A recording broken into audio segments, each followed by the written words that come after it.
button to send out a X post. Lame. Yep. All right.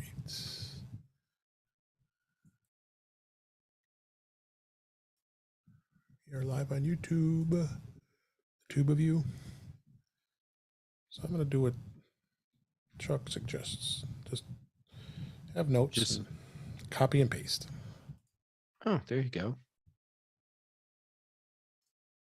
Macedon, Facebook, and X.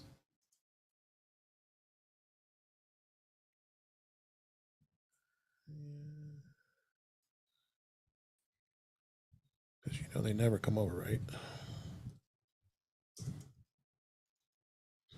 I'm sorry. I was arranging windows and I missed the last thing you said. I said, you know they never come over, right, when you copy and paste? Oh, yes, this is true. Oh, yeah, I got to see if I can sneak Blue Sky and T2 as well.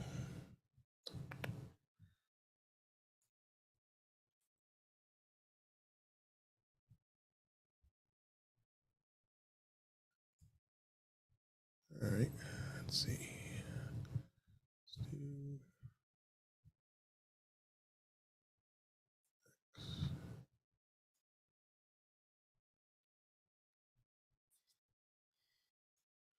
that.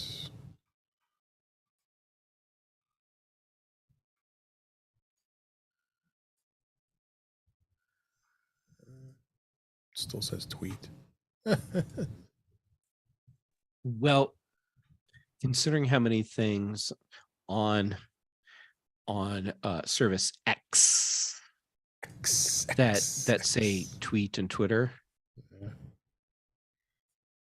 Doesn't cause any confusion. None whatsoever. None. So glad you're here, Kelly. Me too. You were missed at Macstock. Oh my God. I was so sad to be missed. Oh. Did Allison's pants fall down and nobody was there to pull them up? Is that why I was missed? That's why y'all missed me? Don't forget we're live.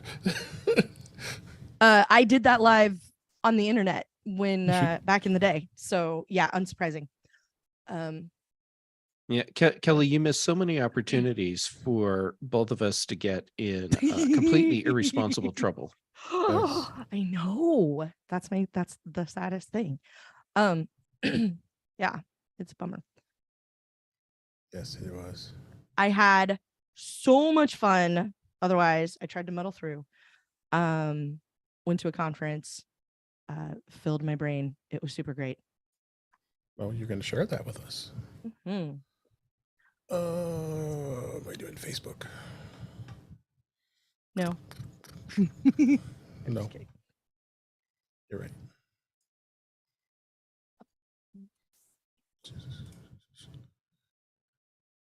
It just has to be done. I know. When did Apple announce quarterly results? 4 o'clock Central Time. Okay, so I'm not that far behind. Today? No, today. Okay. I'm like, pretty sure it wasn't yesterday. Okay. No, it was 2 hours ago. Okay.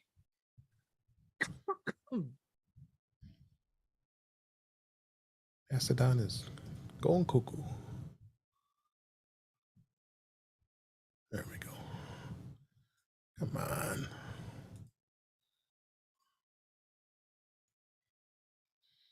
Oh, that seemed to work a little better than I've done it before. Well, let's try T2. Why not?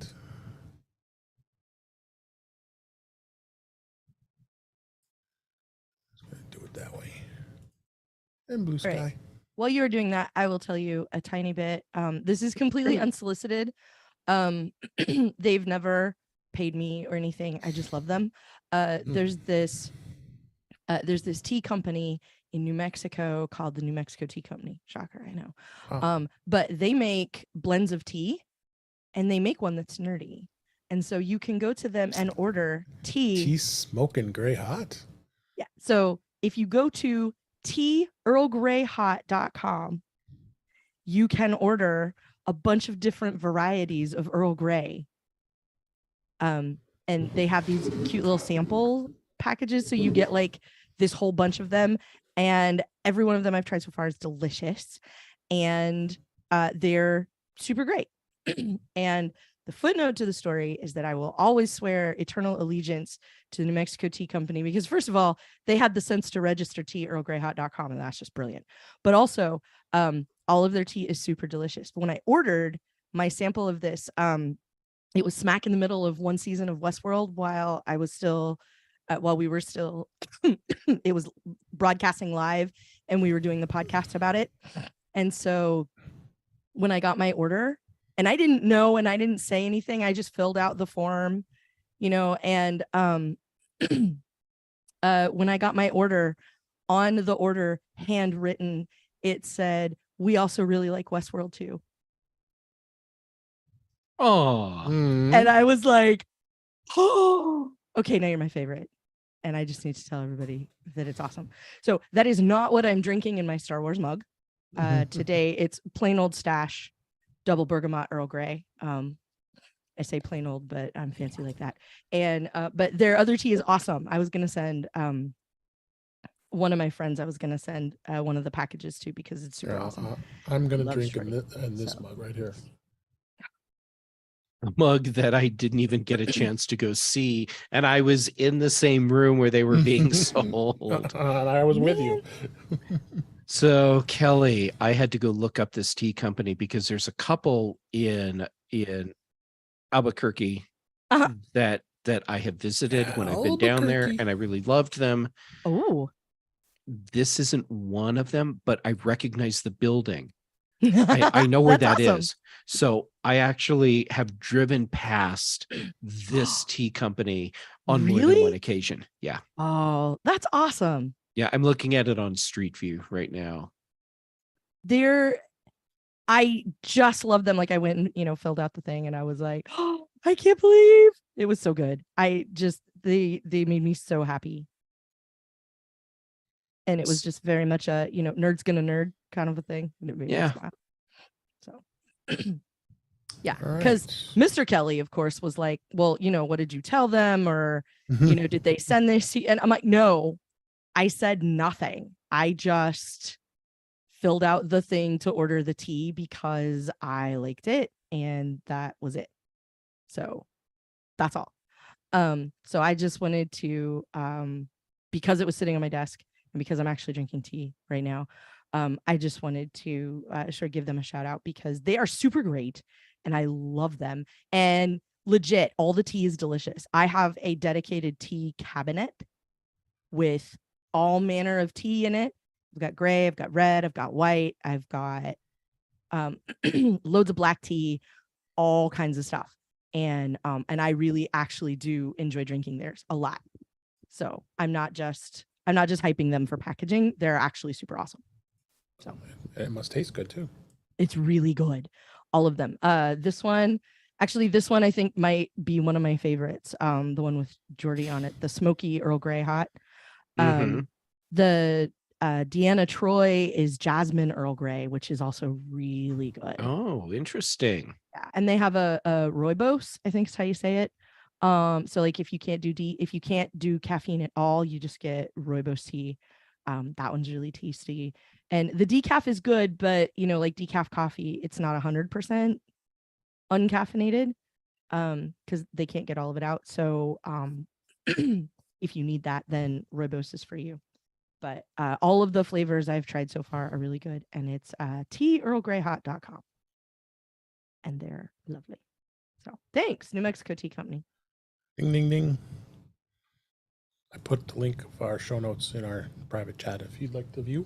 I'll got that open. Miss Kelly. I think maybe I don't. It did not open. Now it did. I clicked like with more sincerity that time. All right. Make sure I got what we got. Look it like you mean it, Kelly. I did this time. Apparently last time I was lacking sincerity. I think it makes a difference. I know. You got to commit to the click. Commit to that click. All right, I'm ready if you're ready. I wasn't ready by launching Apple Music. Happy click. Okay, let's start. Audio hijack. There we go. And Zoom is already running, I believe. Yes, it is. No, it's not. It's recording and we're live. Here we go. 5, 4, 3, 2. Ah! All right, now I got some too. I don't know where that came from. It just wasn't underpants. It just occurred to me. I have never, ever done anything to interrupt one of your countdowns. And we're way overdue. Absolutely. It was overdue. Right. Okay. I think I got it out of my system. All right, good. 5, 4, 3, 2. Underpants in this account? Oh, I love you guys. Love you too. I love you too. One more time here on take 3.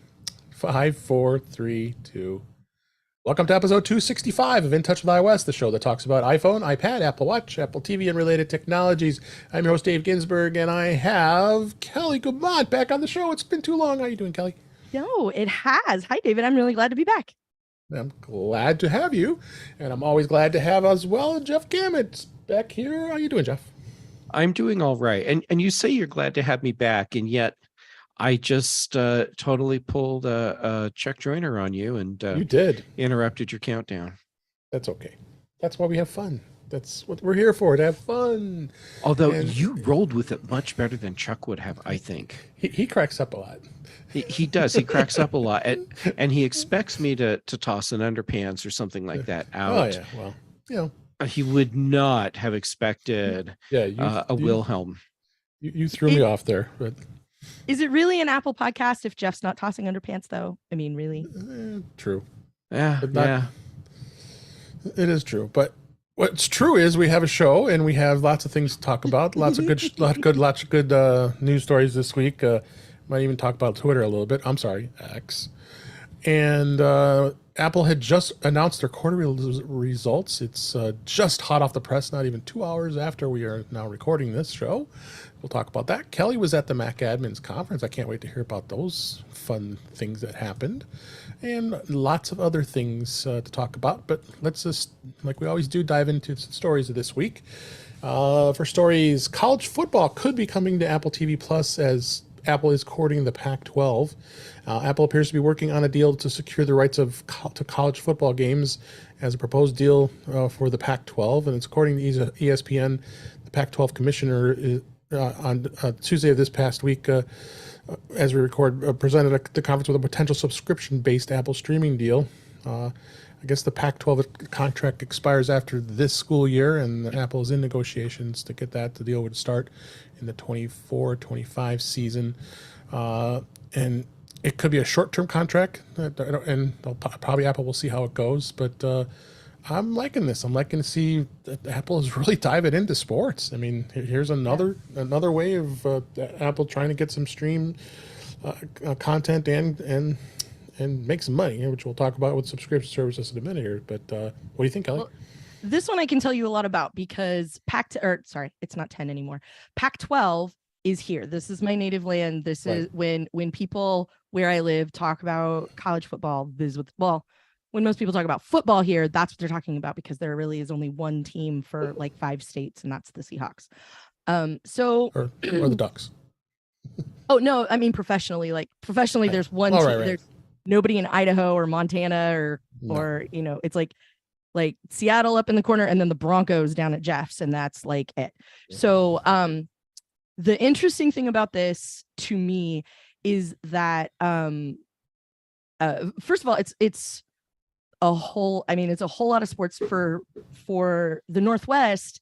It's a significant portion of sports, even though that's not necessarily a ton of people and all that kind of stuff. That's a whole separate conversation. But it was interesting to me that this is where they started, because I don't know how I don't know how it breaks down other places, but there's so much like enthusiasm for football, and the fans around college football here, it's just massive. Like, you can't drive from here to Eugene where Oregon plays football, and sometimes you can't even get to Corvallis, which is between Portland and Eugene. I-5 will be a disaster like that whole day because of all the people huffing down there and huffing back, because it's a couple of hours each direction. And so this is a nice way for them to get into a place with very, very strong fandom, lots and lots of ties, but then also sort of show how it can be done for the rest of the college football conferences that are available. I really like how Apple's jumping into sports, because it's a huge market, and football specifically is a huge market. This sort of reminds me of the first step they took for sports being baseball. There was a whole lot of opportunity there to sort of start small and then kind of scale that up as they wanted to. And with soccer as well, with MLS, being able to get into that and then build that into something that's a little more lucrative, a little, getting a little bit more attention. I think they're really being smart about how they're going about live sport in all of this. And I'm very interested to see how this goes. This is the kind of thing that would make it a no-brainer to get my dad an Apple TV for Christmas at some point. Because I know I literally had to set up an Apple ID for my dad when he read a news story that Apple TV was going to have a Tom Hanks movie, and that was the only way that you could see it. So I had to help him get situated so that he could watch that. So this is the kind of thing that will reel him into the hardware as well. And then like I know there's a lot of money in this, and there's been a lot of talk here about what's going to happen with the contracts when the current contracts expire because of streaming, because Amazon Prime does Thursday Night Football, I think it is. Right. That's what it is, right? Yes. I don't follow it very closely, but I know it exists. And with the other sort of streaming options and the alternatives for taking some of this stuff off broadcast television, this is also how you get more people to cut the cord. So, a lot of people still have whatever cable package it is that they have because they are huge basketball fans. They're huge football fans. There aren't compelling options for that. If you watch baseball, and now if you watch soccer, you have options for watching that stuff without having a cable bill. And now it looks like they're trying to do the same for college football. And I'm very interested to see how this goes, because it's a massive, massive market. Not because I personally have any stake. I could care less. I cannot name a single player on any Pac-10 team. I don't even remember when it went to 12, and I'm still calling it 10. So that tells you how much attention I pay to those. I can probably name all the teams, but I can't tell you really anything else about them. But it's a huge market, and I'm really interested to see how Apple pulls this off. No, I agree. How about you, Jeff? Any thoughts on this? Well, first, Kelly, thank you for saying enough so I could start figuring out what we were talking about. I do appreciate that. Well, I was going to say, Jeff's heard of football. Beyond that, he has an opinion, and that's probably about the long and the short of it. That sums it up nicely. Whatever Apple can do to address the sports market is good for their platform. So good for them. Yeah. I still haven't been able to figure out from what you're saying what Pac-12 is.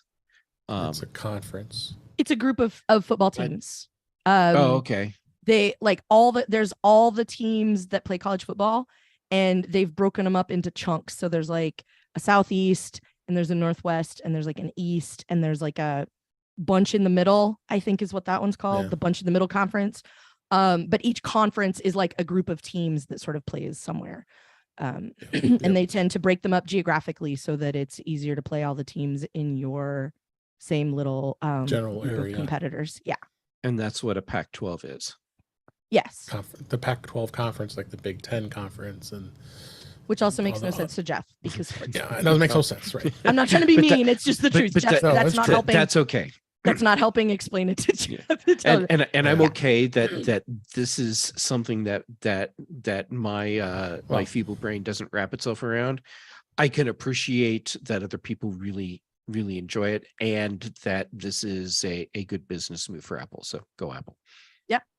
Yeah. So let's go ahead and move on and get away from sports here and talk about Unless you want tech- to have a comedy I mean- show where you Yeah. try and explain all of it to me.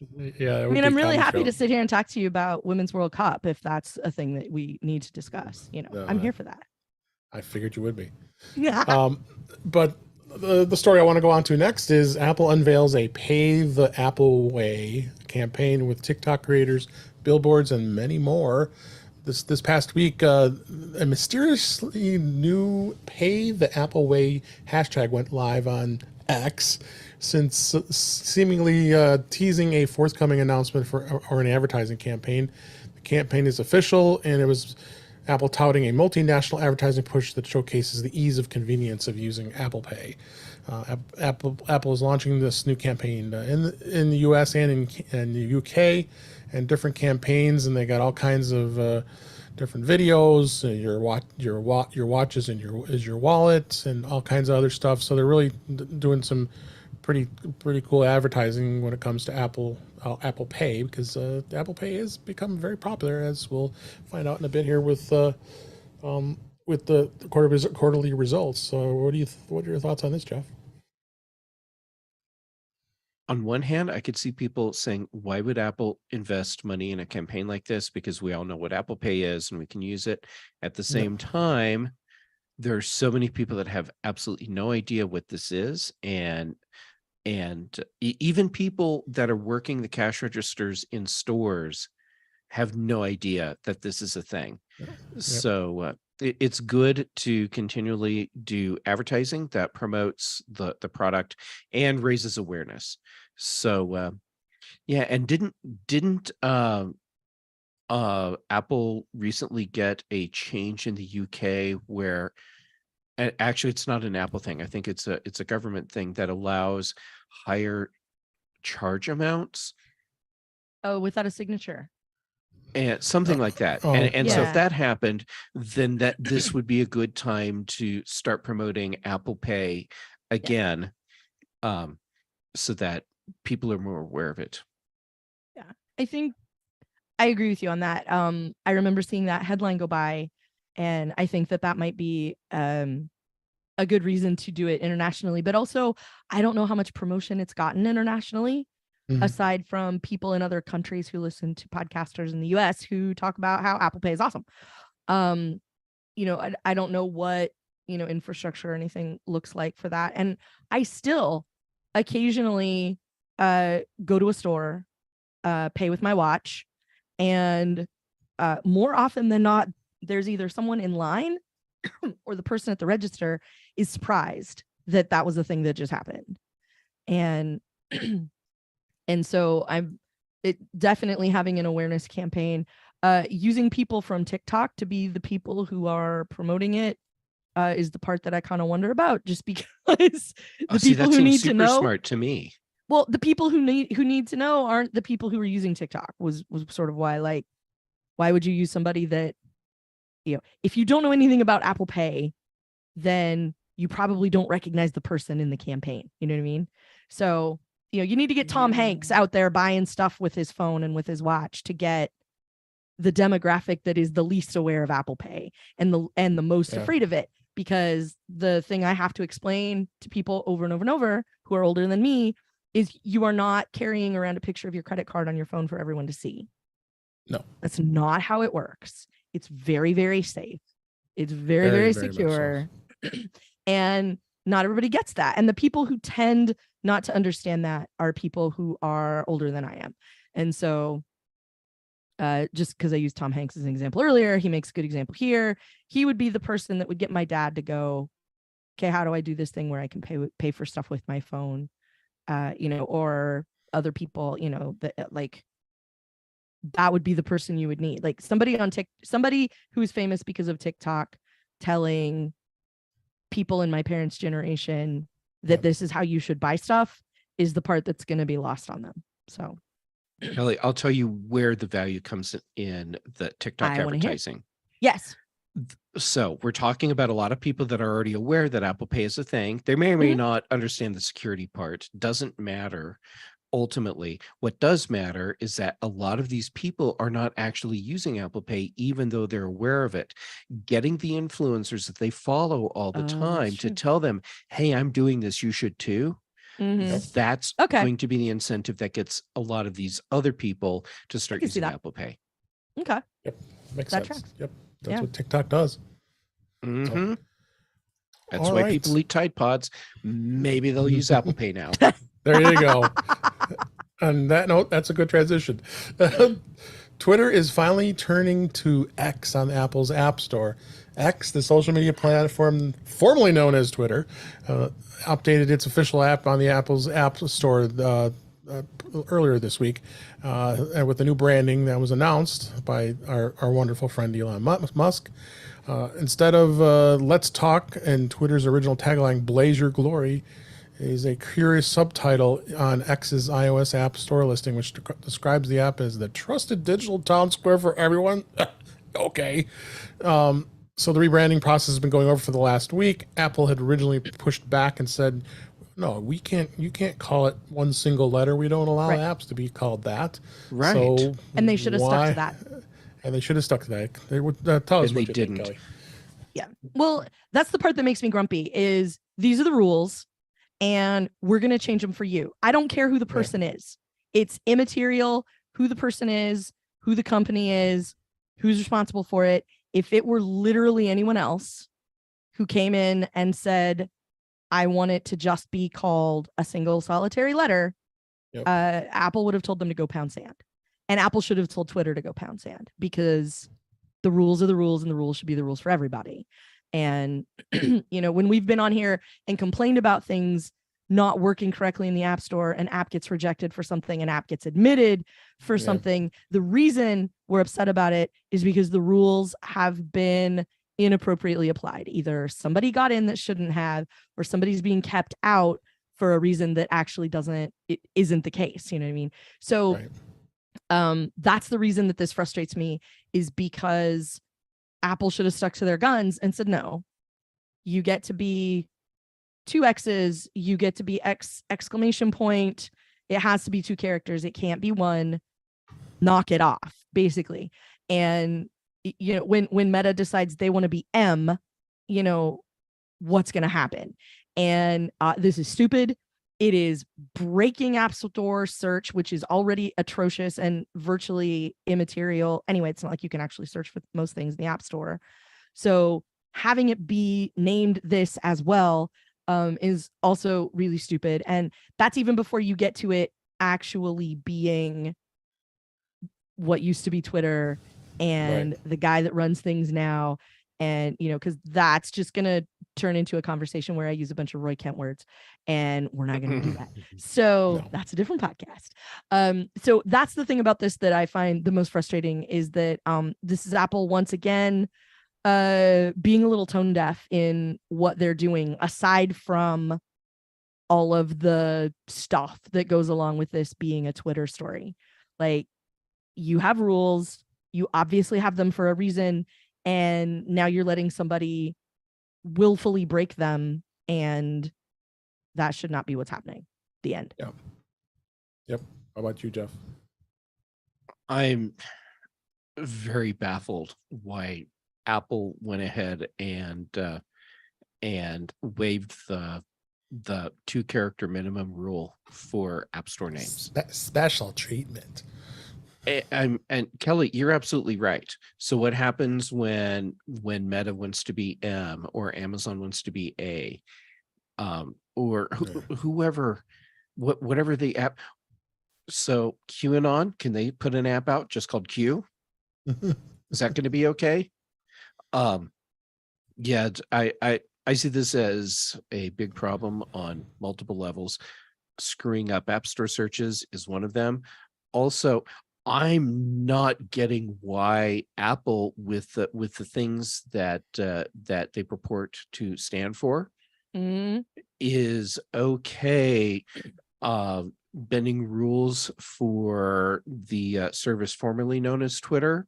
Mhm. And frankly, I'm not even getting why Apple is still advertising on that platform, considering the way the platform has deviated from what it was when Apple started advertising. Yeah.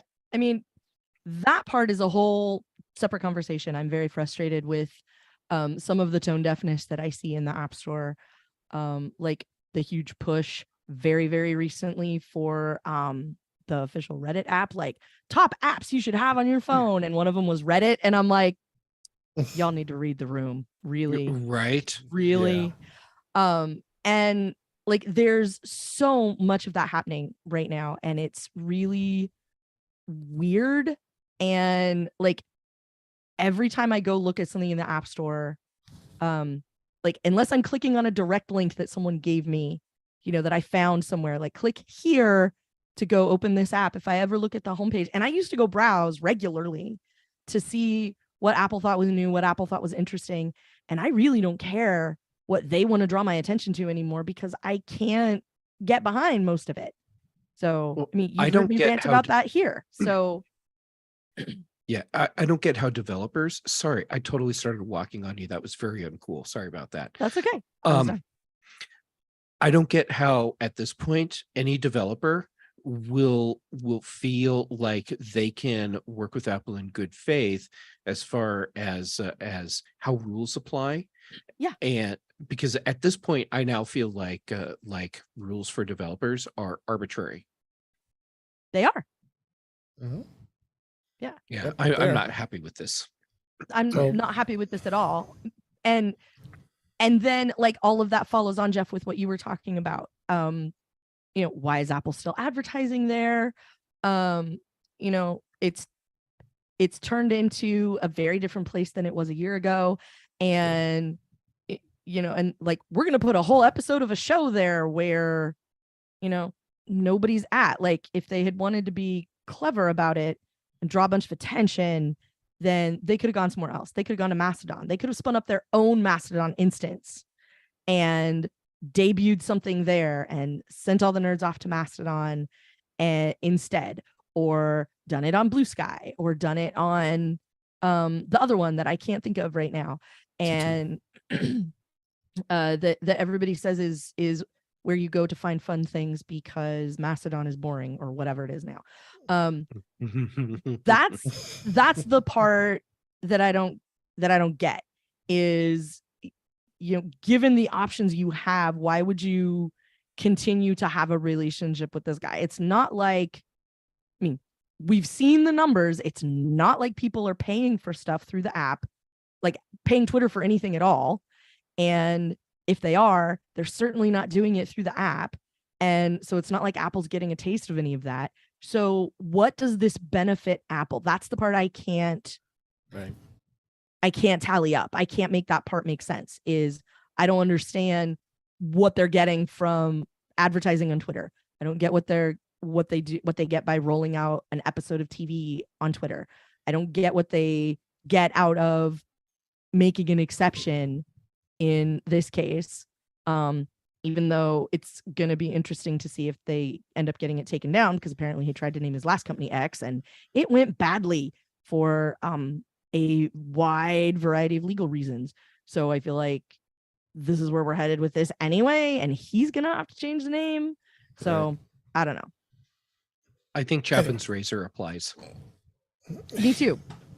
And for those people that don't know what Chaffin's razor is, this is the thing Brian Chaffin came up with, and I thought Chaffin's razor is just a really great thing to call it. If something seems completely crazy to us, then there's a very high likelihood we are missing a key piece of information that would make it all make sense. So I think right now we're missing that key piece of information. Right. Yep. All right. Which is why that's where I'm headed. I can't parse it and I can't figure out, and I can't even make up a reason why. That's the thing. Yep. All right, and then real quickly, you're moving on. TweetDeck is now called X Pro, so they had to rebrand that too. It's actually not bad. I mean, I've been using it for a little bit here, and it's free for now. But I would anticipate that they'll probably start charging for it soon, and I'll stop using it. So Well, there you when go. it breaks, good luck finding any sort of help article about it. yeah, You know, honestly, I'm surprised that they had enough developers to Yeah. be able to go in and actually Rename. change the text lines Yeah, for the product name. I same. was surprised. And then last story here: more than $10 billion have been deposited in Apple Card state savings accounts. Apple Card holders have deposited that much into their savings accounts, and including me. I've deposited a good chunk of money in there. And this was announced this week. It says it was first launched in April, and this milestone comes after 4 months. That's pretty incredible. And Wow. Apple says 97% of the savings customers have opted into having their Apple Card daily cash automatically deposited into that account. I'm one of those 97%. That's 4.15 APY. That's pretty incredible. I got a nice big interest payment this past month, and it's definitely interesting where Apple went, and they got this partnership, and the banking and the Apple Card have just doing incredible. We've been talking about the last few weeks that Goldman Sachs is rumored to want out, but meanwhile it's pretty successful in Apple's eyes. What do you think, Jeff? I'm thinking that having an extra $10 billion in assets in Goldman Sachs, that's gotta be an incentive to work with Apple. You would think. Just saying. You would think, but Well, yeah. especially when you think about how many people that is, right? Because it's only if you have an iPhone and you're in the US. So there's nobody in, theoretically, there's nobody in any other place, Just in US. any other country. So it's only if you have an iPhone and a US address that you can do banking with. So And an Apple Card. right. Well, just even if every single person with an iPhone in the US is all you're talking about, that's still $4 billion or $10 billion just for that amount of people. And then you go to the number of iPhone users who have applied for an Apple Card who are actually using this service. And that's an even smaller number. So I know everybody says everybody has an iPhone, but even still, like, that's so many people, that we've excluded right off the top to get down to just these folks, because you can only even get an Apple Card if you have an iPhone and you live in the US. Yep. So that number of people tells me that the people who are doing this aren't putting $20 in to see what happens, right? This is people who are putting significant amounts of money in there. So when that number came out, I was very, very surprised.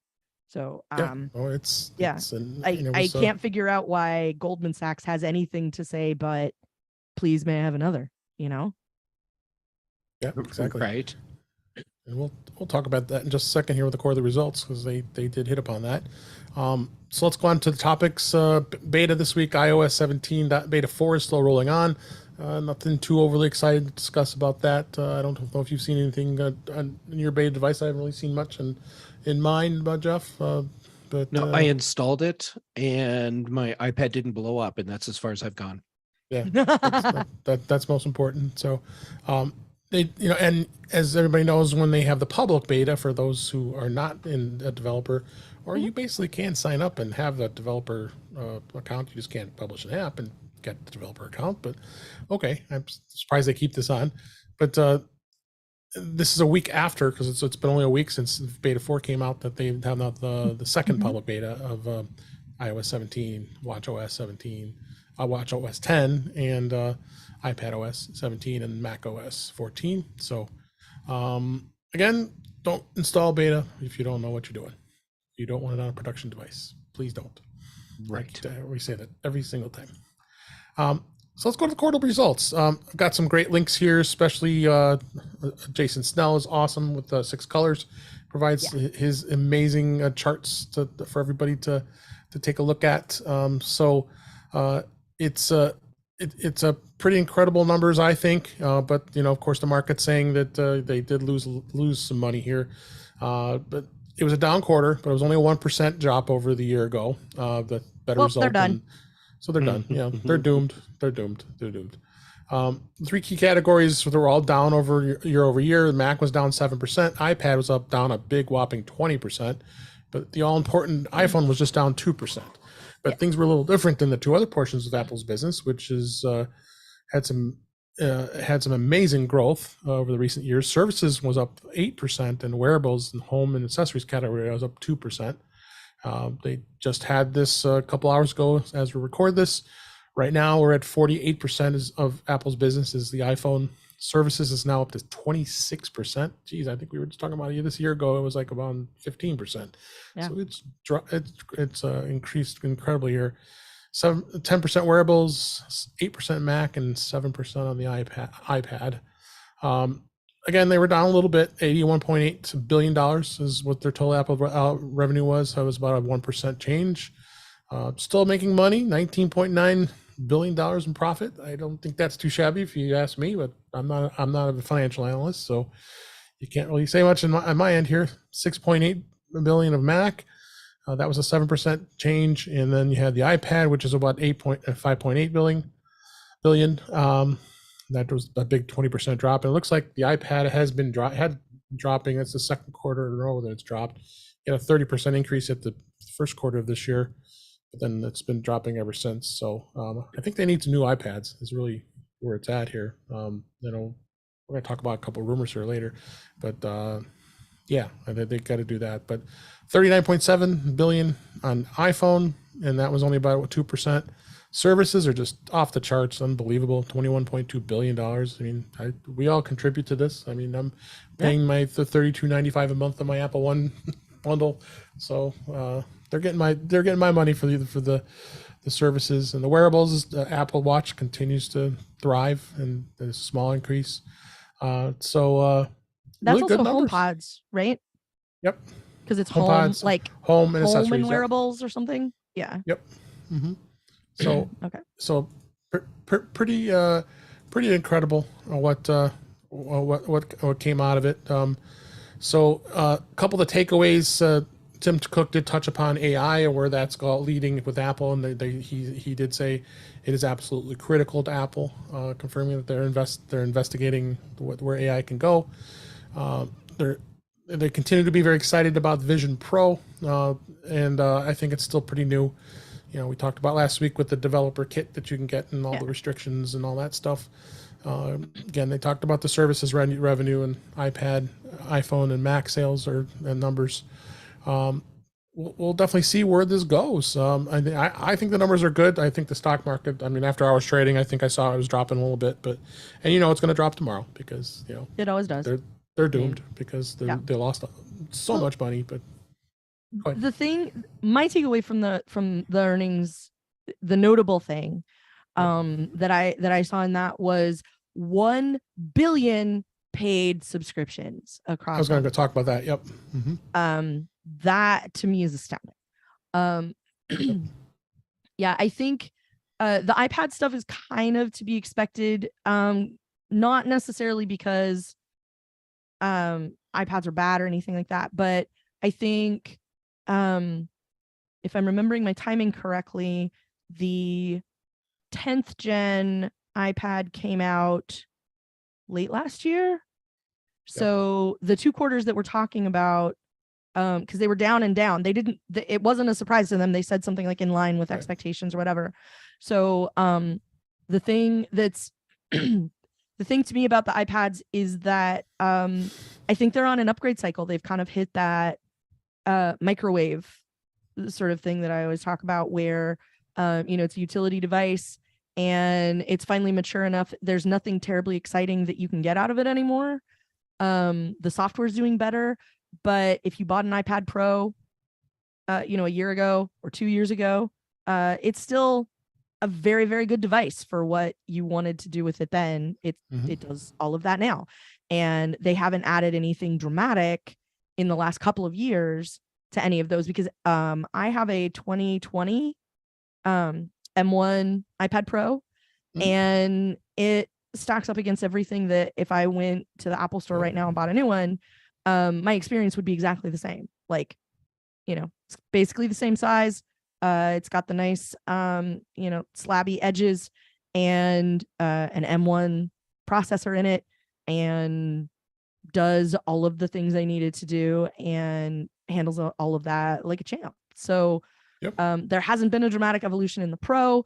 Anybody who wanted to get an iPad was really excited when the 10th gen came out because they didn't stop selling the 9. So everybody who needed a new iPad got a 9th gen last Christmas for like $300, and nobody's needed one this year. I mean, that makes a lot of sense. So I think that's probably where that comes from. I'm not surprised. I have a lot of opinions about where the iPad should go, and I don't think Apple's gonna listen to any of them. So I don't see that number changing dramatically. It's still so many iPads that they did sell. I mean, it's down, but it's still almost $6 billion, which is a bonkers number. If anything else, there's no other company, if they announced in a quarter that our revenue, whether it's the entire company or one piece of it, was almost $6 billion, that would be a disappointing number. There's no other company where that's sad. Right. What do you think, Jeff? Is there anything that we didn't already cover that you want to hit upon? I'm looking at the numbers, and it just really drives home how much of this is an emotional thing for investors. Yeah. When you look at Q2 and Q3 historically, Q3 is either just in line with Q2 for overall revenue or a little bit lower. And that trend is still changing, or staying. Then if you look at year over year revenue changes, Q3,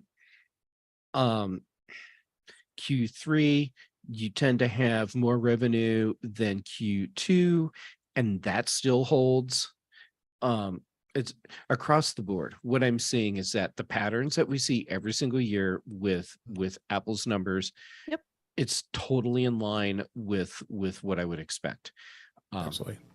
And I do like seeing services at 26%, and I'm looking forward to seeing it go higher. This is the part of Apple's business that changes the roller coaster revenue ride, because 100% that stays the same. It's not like you suddenly need to go buy a new TV show every September. Right. You're paying throughout the year. So there we go.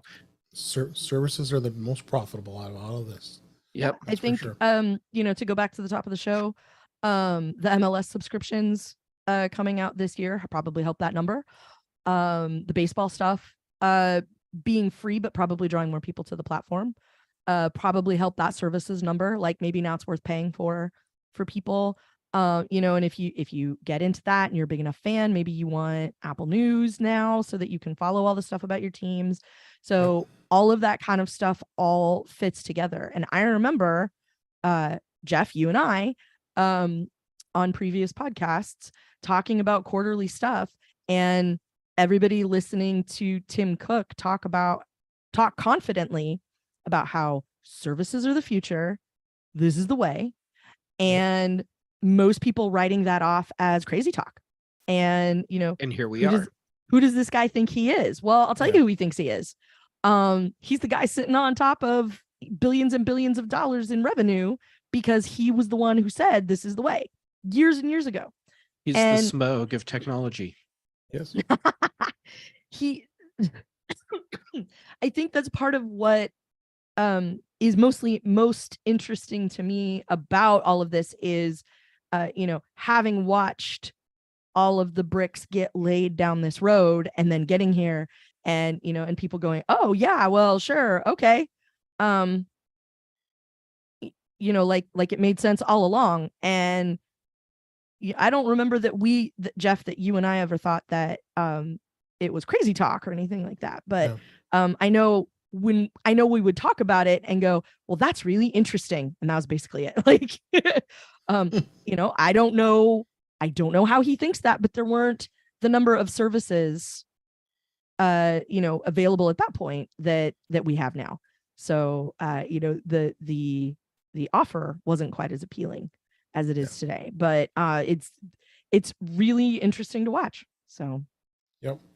Go in the chat here at the youtube.com/intouchwithios. Ben Rathik's out there. Feel better, but Ben, we missed Hey, you on the Ben. show today. Ben. He says Apple is doomed. And then also this, and he does also, and then he also says that they need some iPads that they don't artificially restrict as not to step on the Mac's toes. And I have a feeling that's where that's coming from his blog post about Mac OS and iPad OS. Well, it's really frustrating, and I've had a couple of frustrating experiences lately with this sort of thing, and so I 100% agree. That's part of where my I'm probably like, Apple's not going to listen to my opinions about this, but they really need to free the iPad up to do what it can do, and that would be great. Absolutely.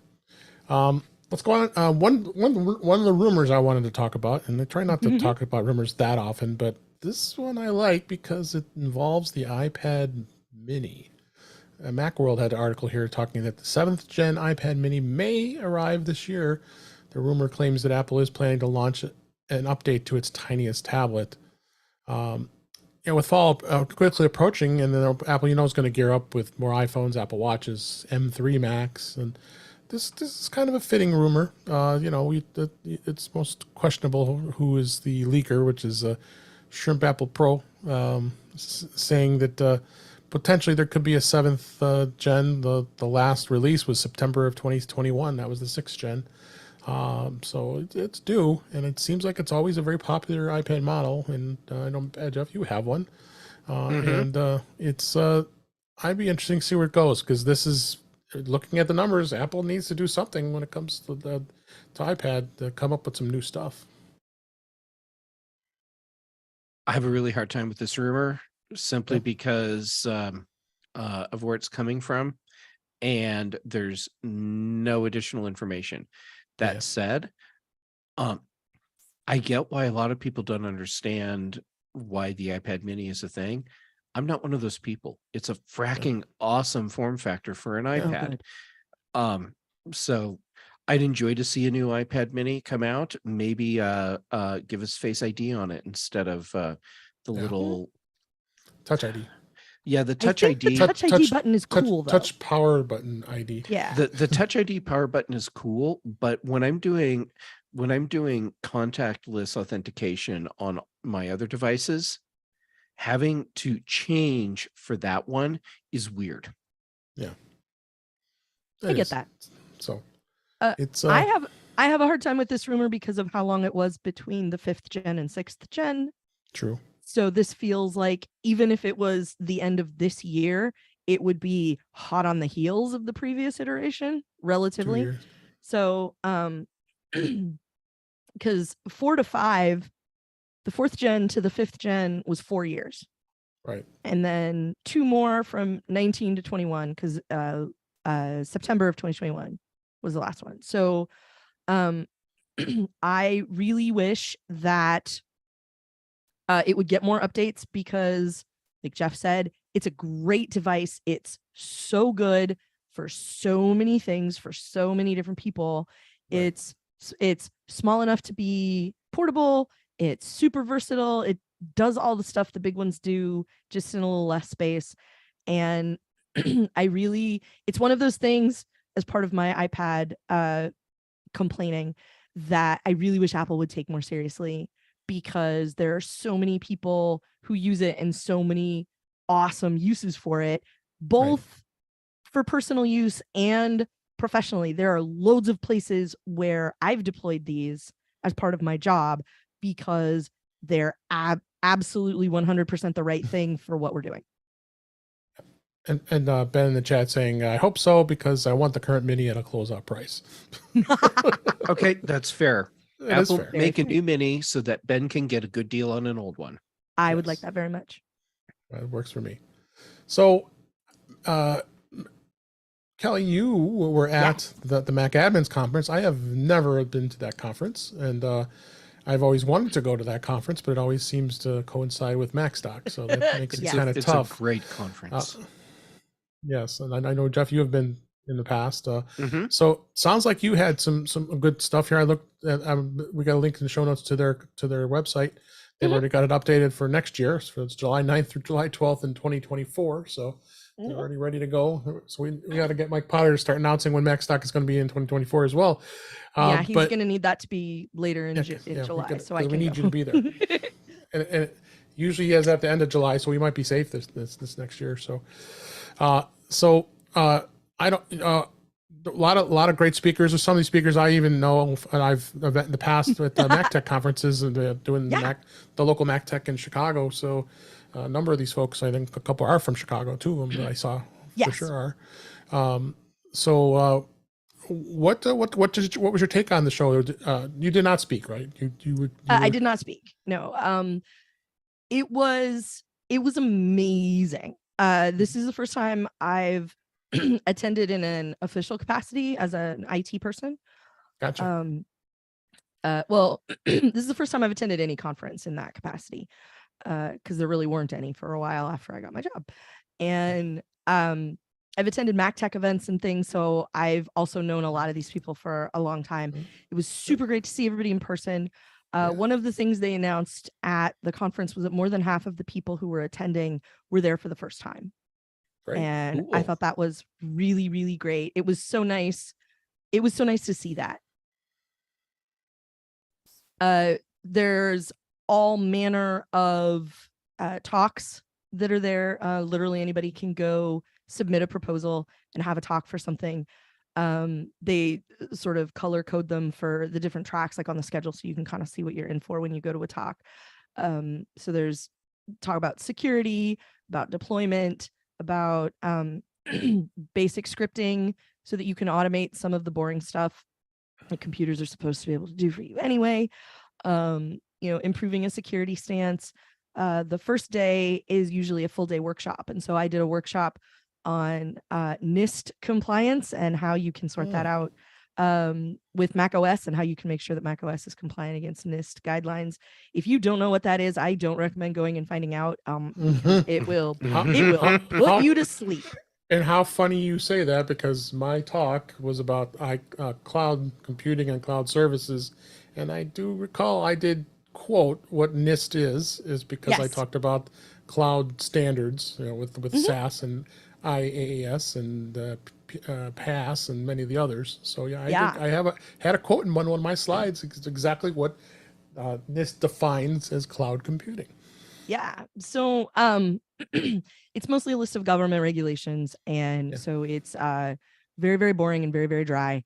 That's what I said. It's information security. That's their Bible. Every once in a while, I toy with the idea of like writing a NIST translator to tell people what the compliance stuff actually is in plain English. Like, this means don't have a stupid password. This means you have to full disk encrypt your hard drive. This means, like basic level stuff. But it was terribly interesting. The tools that people were using and being able to find out about it. And the best thing about most any conference, and specifically with MacAdmin, with Penn State MacAdmins, is that people who are talking about this stuff are excited about what they're talking about. And so even if you don't know, you're still it still will not be a waste of your time to have sat in that session. If you picked one that isn't necessarily something that you know a lot about, that person who's talking about it is super into it. And that makes it super great. Most conferences are like this. That's one of the things that I really like about Apple conferences that I've done in particular, and things like MacStock, is that the person who's speaking is really passionate about what they're telling you. And that makes it a lot easier to pay attention, because they're not dry, they're not boring. Even if they're not way over the top in what they're presenting, they're still going to be able to present something in a way that's really engaging, because you can tell when somebody's super into it, and you can tell when somebody's not. So everyone that I saw was super duper great. If you did not attend, but maybe you saw some stuff that like on the schedule, or you saw some speakers that you really wanted to see, the bulk of the talks are going to end up being on the PSU MacAdmins YouTube channel. So you can still go get some of that learning anyway after the fact. So if you really want to know about reimagining macOS patch management, or the one that I like every year, because they did some campfire sessions during the pandemic where everybody just got together online and somebody presented. I did a couple of those, and you can go and watch Robert Hammond tell you about what's coming next in an upcoming version of in the next version of Mac OS. And he kind of does that talk every year. And it's really nice to see in practical terms what that looks like. One that I will point out, full disclosure, Tom Bridge is the person whose talk I'm going to point out and highlight. He did a talk about Mac OS updates. And this is the part, excuse me, I'm still having a hard time talking.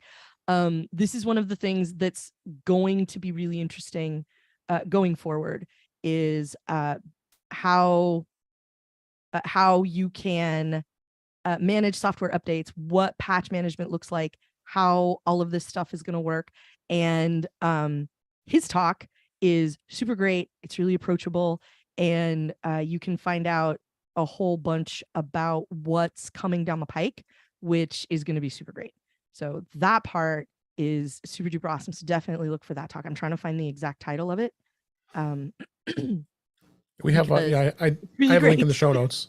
Yeah, I do have a Okay, link in the good. show notes for the YouTube channel as well as the Yeah. conference itself. So Yeah, and you'll be able to see all the talks they all have. I mean, like, most of them have great titles. One of my favorites that I saw while I was there was from John Welch. Hi John. Called "Be Ye Batman, Not Superman," and the way he presented like an IT philosophy. yep, I see it. Fantastic. So if it's on the YouTube channel now, please put a link to that in the show notes, because it No, was super no great. link yet. The slides are there. Okay. Yeah. Because it's mostly a philosophical approach, and that's part of what made it great. So I really enjoyed seeing his talk. I really enjoyed seeing John.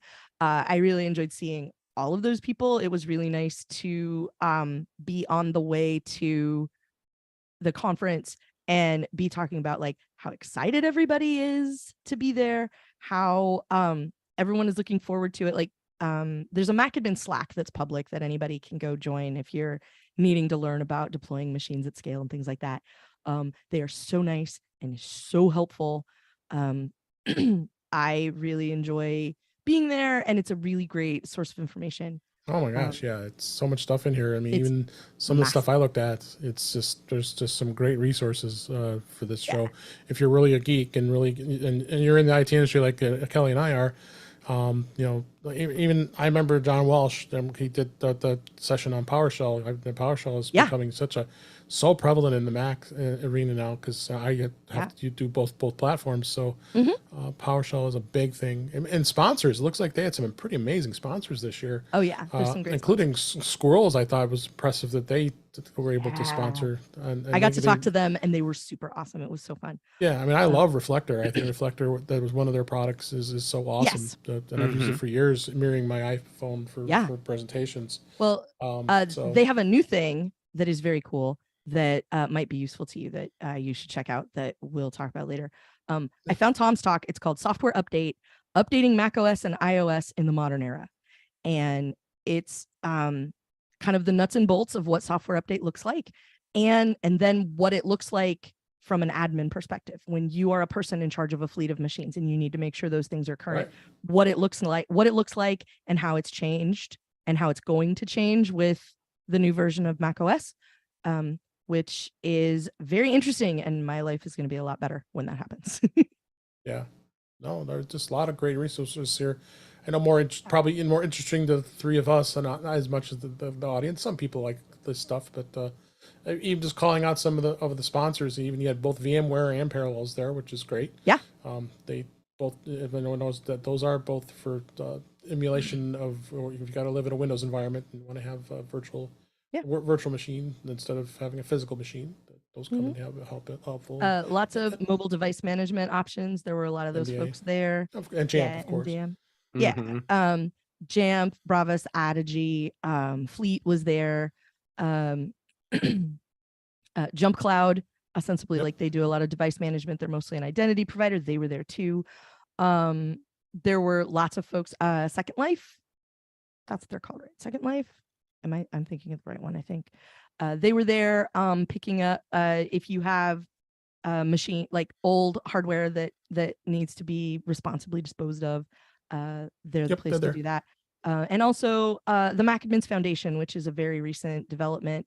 There's just a group of people who wanted to keep the Slack instance alive and be able to offer resources for people who are new to Mac management and want to or people who have been at it for a long time and want to help give back to the community. This is a really nice way to do that, sort of officially and unofficially. You can go buy a shirt from them. They have some shirts that are really awesome. My favorite, a lot of people wore on one day so that we get a picture of everybody, and it says, Nice. Mac OS contains a, oh gosh, now I'm not gonna be able to remember what it is, but screen reader called VoiceOver. Mhm. Yeah, the part I can't remember. But yeah, that part. It's the whole thing is super great, and Yeah, I really, awesome. yeah, Well, they're a new organization, so a couple of the sessions are talking about them and what they're about and what they do, and that part was also pretty great. So it's super fun. Yeah. well, thanks for the recap. I mean, and we got links in the show notes for both the videos and the site that a lot of the slideshows are available. So that's what's great about this conference, that they're providing this information that's freely available. Yeah. But support them for sure.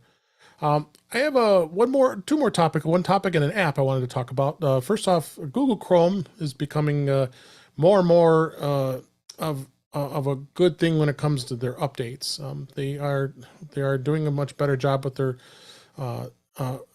cross-platforming between iOS and the desktop. Now iOS is now focusing on giving users more opportunities to initiate searches, while the desktop update is more modest.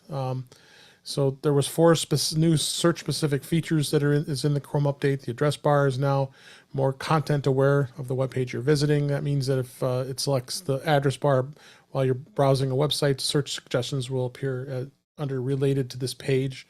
This is in iOS. Trending searches will now appear in iOS version of Chrome, similar to what they had in Android. Not that we ever look at Android.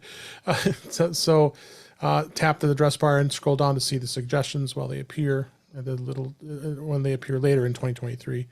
And then finally, iOS for Chrome for iOS is going to have 10 total search suggestions instead of 6. Always more relevant results will appear at the top. And they did some updates to the macOS Chrome browser too. So it's good to see that Google is keeping Chrome relevant and current. I've been kind of an Edge person at work, and I'm a Firefox person at home. So I think we're slowly thinking about migrating away from Chrome. I mean, Chrome's the dominant browser in my work on the Windows side. But Edge is, I think, like you said, Jeff, you use Edge a lot, so Yeah. I think Edge is a decent browser on both. I mean, even iOS. I mean, I think Edge browser is pretty good with what the app Microsoft has done. So. Then lastly, there's the last app is I wanted to speak of. I don't know if any of you are familiar with this. Is Arc. Arc came out with a new mobile browser. This is the mobile companion that's part of iOS. It's also available on macOS, and I believe it's on all platforms. This is a pretty compelling new browser that's out there. Like I said, it's available for both iOS and for Mac. I started playing with it on the Mac at first, and then the iOS version came out. So I have a link in the show notes to the iOS version. It's got some screenshots on the iPhone. It's a pretty quick browser. It does give nice focus to what you're trying to look for. I was pretty impressed for what it does. And again, add to that crowded field of browsers that are out there. And, you got Opera, you've got Brave, you've got so many others besides the ones we just talked about. This is something very compelling to see where this browser goes. I don't know if you guys have had a chance to look at this yet, but I would check it out. I have not played with the mobile version. I do have Arc on my Mac, and yeah, it's a good browser. Yeah. I think it's done. They've done some good things with it. So definitely definitely check it out. Before we go, I still want to mention MacStock. MacStock has ended, but it doesn't end here because you have the option to get the virtual pass. If you go to MacStockConferenceandExpo.com, it's out there for sale. Mike Potter, the organizer, is feverishly working on getting those videos edited and getting it up onto the pass. You should have it. In fact, right now it's out of stock. He must be holding back on selling these now. But keep your eyes open on the virtual passes. He's going to have all the replays of all the talks, including mine and Jeff's and Brittany. Brittany just knocked it out of the park with her presentation. Chuck Joyner did a great job with his analogy of how time has changed with the speed of how we do things, comparing an Indy car from when they changed tires in a pit in 1950 versus in 2013. It took over 2.5 or 3 minutes, was it, Jeff? And then the other one was 10-15 seconds in and out of a pit. So just going to that comparison, he did a great presentation. Everybody did. Allison Sheridan was great, and Dave Hamilton did a great thing about Synology, and we had an amazingly fun time with the Mac Geek App crew with the caucus. That was so fun, and that was a lot of fun. Jeff was on that panel. That was a ton of fun. So you'll be seeing all kinds of videos and that, and go listen. Actually, go back listen to Mac Geek App has got their latest episode that was recorded for that session. So it was a ton of fun. We missed you so much, Kelly, and I can't wait to have you come back out next year. I'm hoping it's I really want to go. It'll all fall into place. But go check it out, and by the time you hear this, hopefully there'll some more passes opening up. I want you to definitely go out there and check that out, because we want to keep MacStack alive and well, because it's such a great community of people in the Mac and Apple community. So I just want to point out real quick before we wrap up, there are some really nasty exploits right now for Chrome. So if you've been ignoring that little red update in the corner because you don't want to restart Chrome, first of all, you can go change the settings so that it will open all your tabs again. Do automatic. So yeah, if you are a person I have heard about who may have a window or two that are just your emotional support tabs, you can quit Chrome, let it update, and when it launches, it will pick everything back up just where you left it. It doesn't have to be anxiety inducing, but also like the security holes are really nice, but there are a couple of features coming down the pike for Chromium, which means if you use Edge, it's the same sort of thing, that are not great. And basically it's Google trying to route around everybody's ad blockers. So keep an eye on that. Yep, absolutely. No, good to protect people. And Edge is just updated too, so they're keeping them up to date all the time. But you got to make sure you're making sure that you close the browser and make sure it updates, because it automatically updates for the most part. But make sure you're doing that, especially iOS too. You want to make sure those browsers stay up to date. So good tip. Thank you, Kelly. And with that, let's go ahead and wrap up for this week. That's a wrap for this week. Please send your comments, questions, and suggestions to our email address, which is feedback@intouchwithios.com. You can follow us on Mastodon, which is at intouchwithios, or Twitter, or I'm sorry, X. Support the show by buying me a coffee at intouchwithios.com/coffee. We really appreciate it. You can also become a patron of the show by going to patreon.com/intouchwithios, where you have 2 tiers available to support the show. We would really appreciate it. Make sure you like, share, and subscribe so you're notified when we are live streaming, which is on Thursday nights at 8 p.m. Eastern Time, 5 p.m. Pacific, on our YouTube channel, which is youtube.com/intouchwithios. You could have joined Ben Rathick and many others that were in the chat tonight, and we have a live chat, so check that out. This is where you can watch the current live stream. I always leave that up. You can go back and watch our shenanigans when we're recording a pre-show as well as during the show, as well as you can listen and watch past shows. Visit In Touch with iOS magazine on Flipboard, where many of the topics we discussed are flipped into that magazine. The link is in our show notes. You can subscribe to the show in your favorite podcatcher, including Pocket Casts, Overcast, Apple Podcasts, and many others. But better yet, just go to our website, intouchwithios.com, where all the links to all the ways to listen to us are there. I am Dave Ginsburg, and you can find me on Mastodon at DaveG65. Kelly Gomont, so great to have you back on the show. Where can people find you? macOS contains a built-in screen reader called VoiceOver. Sorry, That's I just had to get that in because I knew I was Yeah. blanking on it, and I know it's right. Anyway, you can buy that shirt from the Maccabees Foundation. You can find me over on Mastodon most of the time. I spend way more time there than I probably should, but it's super fun and I really like it. So you can find me there mostly at mastodon.social, but I'm switching instances imminently. I know I've said that before, but you'll still be able to find me. So you can find me there now. You can occasionally find me here. You can occasionally find me on Mac Voices Live. I was gone for a couple of weeks because after the Mac Admins conference, I spent the next week in DC for work, slowly melting because that heat was just dumb. So, and as you can hear, I still haven't quite recovered from that entire trip. But I'm working at it. So look for me on Mastodon. You can hear me occasionally over on the Incomparable. I know there are a couple of episodes of stuff coming up on various feeds over at the Incomparable Network where I have appeared because we had a 10th anniversary Incomparable get together where a whole bunch of people who are regular hosts on different parts of the Incomparable Network all hung out in Portland together for a while. And Fun. so we recorded an episode of Inconceivable live with everybody all facing each other, which was super weird and really fun. We sat in a very murdery basement in Northwest Portland and recorded a really fun episode of podcasting. So you can always go check that out. And there was some other stuff that we got up to there as well that you can probably hear over there later.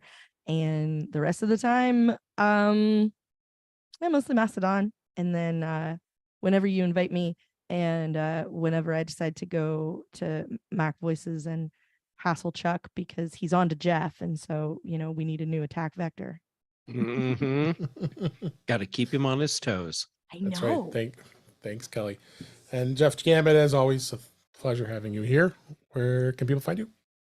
Dave, as always, I'm so happy I get to be here with you. So thank you. Yes. All right. On socials, Jay Gamut on pretty much everything. I'm most active on Mastodon and Instagram. Then shows. We've already mentioned that Chuck keeps letting me back on Mac Voices Live. So that's on Tuesdays. Then here with you, Dave, on Thursdays. And then on the British Tech Network on Thursdays for the Big Show, and then Fridays for the Mac Show. And Brian Chaffin and I record the Context Machine. And actually, we just finished recording this week's, episode right before Nice. I hopped in here. So that'll be live shortly. Good deal. Good deal. And Ben, in the chat before we wrap up, he says he needs to see those talks of Mac admins. He's applying for a Mac help desk position. Oh, cool. You get it, Ben. Hope you get it, because that'll be fun. And with that, thank you for listening. We hope you enjoy the show because we enjoy doing it, and we'll talk again soon. Thank you. Nice job. Good show. As always, that was fun. Always fun. Yep.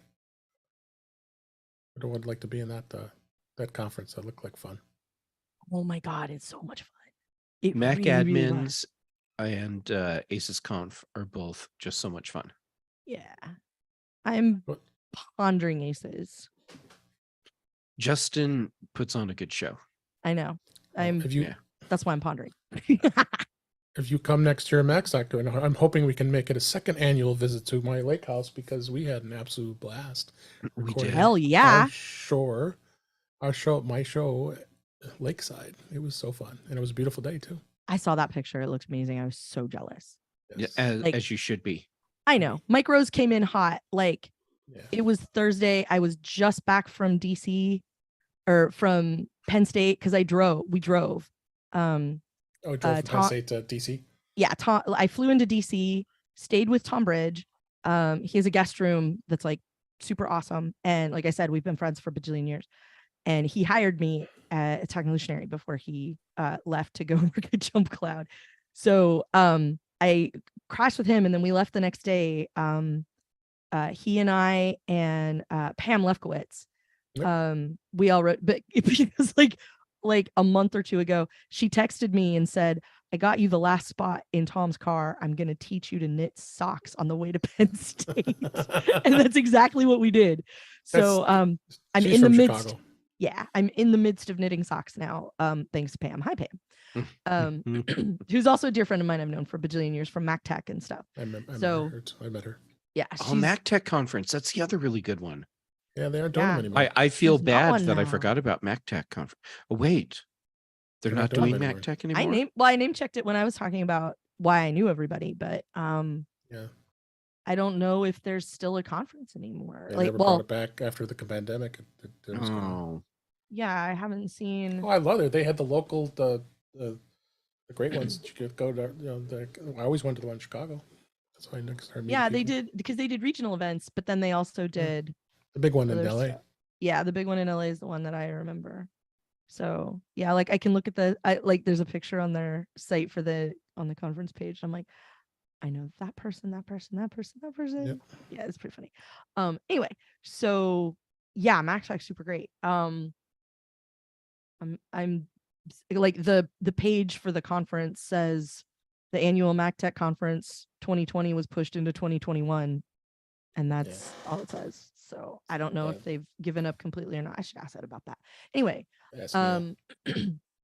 yeah. So we knit socks the whole way to Pennsylvania. It was super great. We had fun.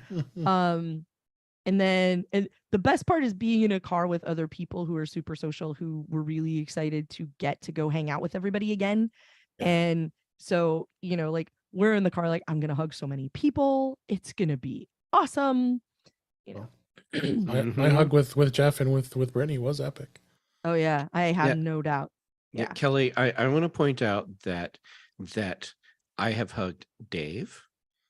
I have hugged Chuck. I have hugged Allison. I hugged Adam. Me too. Let's see. I hugged Dave Hamilton. Me too. John Braun. Steve Sheridan. Let's see. Oh, Mike Rose. Yeah, Mike taunted me with selfies like Thursday night. We get back from or Thursday night or Friday night. Like I might have been one of them. I'm wiped out. I'm so tired. My brain is so full. Now here comes Mike. Like, here's me and Jeff, and here's me and Dave, and I'm like, it's not like I don't want to be there. Like, it's just he was just trying to rub it in just a little.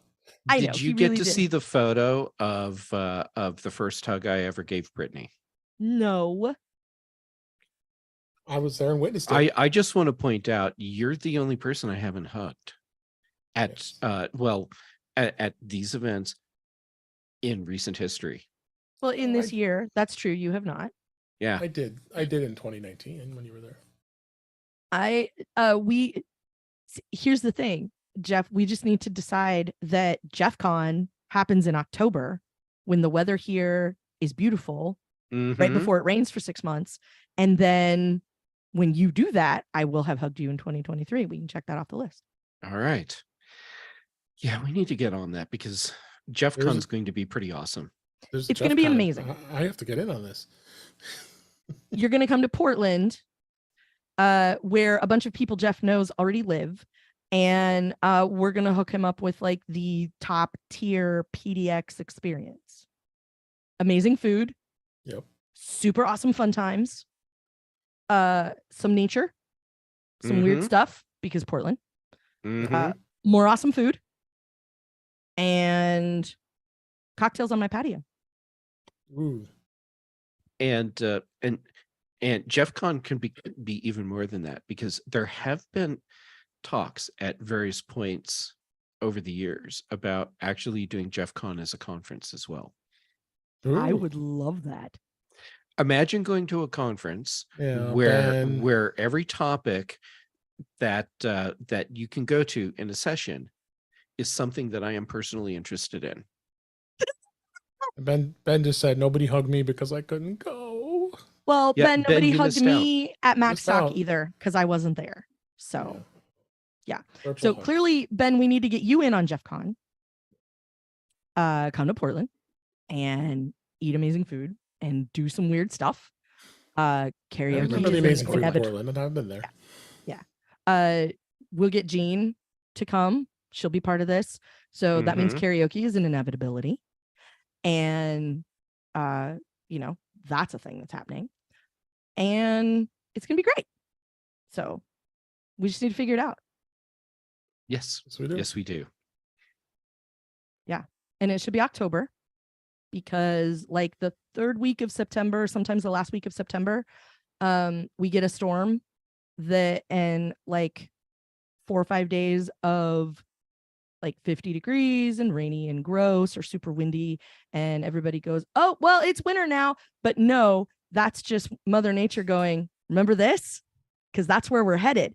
And then you get like another 2 weeks of beautiful weather, and then the sun nopes out for 6 months. So that's why you need to do it in Jeff Con October. window. Yeah, the window in October when it's like, I reminded you of winter. Now go appreciate a couple of weeks of pleasantry before I F off until like those 2 days in March that make all the daffodils pop up. So yeah, do that. All right. That's when we should make it happen. We'll figure out what the tracks look like. Depending how many people we have, we can, like, I will seriously put together event space if we need it. It's not like it's complicated. So See, Jeff Con. Jeff I Con. love it. Yeah. I'm gonna say goodbye to the live stream.